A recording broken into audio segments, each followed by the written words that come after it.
The boy's hand suddenly caught fire. Flames spread across his entire body in seconds. The burning pain was unbearable. He started running wildly through the streets, until finally, he fell from a tall building, crashed onto the ground, and couldn't move. With his last bit of strength, he lifted his right hand. His life was slipping away. But just yesterday, Jack was nothing more than an ordinary teenager. On his way home that night, the streetlights flickered out one by one in eerie silence. At the subway entrance, he noticed a pool of blood. Curiosity pulled him in. He followed the trail.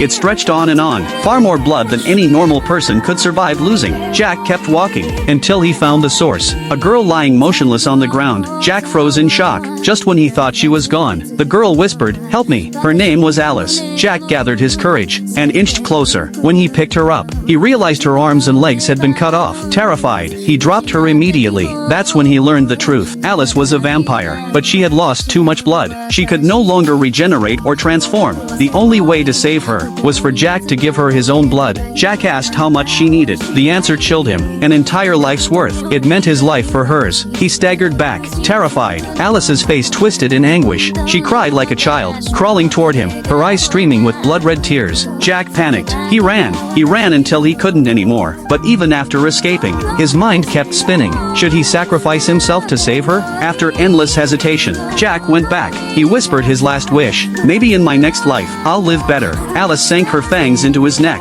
Darkness consumed him. When Jack opened his eyes again, a little girl was lying beside him. Was it all just a dream? Confused, Jack stepped outside. But the moment sunlight touched him, his body ignited. The little girl leapt from the rooftop, and fire engulfed her too. The blast shook the city, tearing buildings apart. She dragged Jack back into the shadows. The flames finally faded. The little girl was Alice. Jack was no longer human. He had become her kind. He now carried the curse, and the gift of immortality. If it had been you at that subway entrance, what would you have done?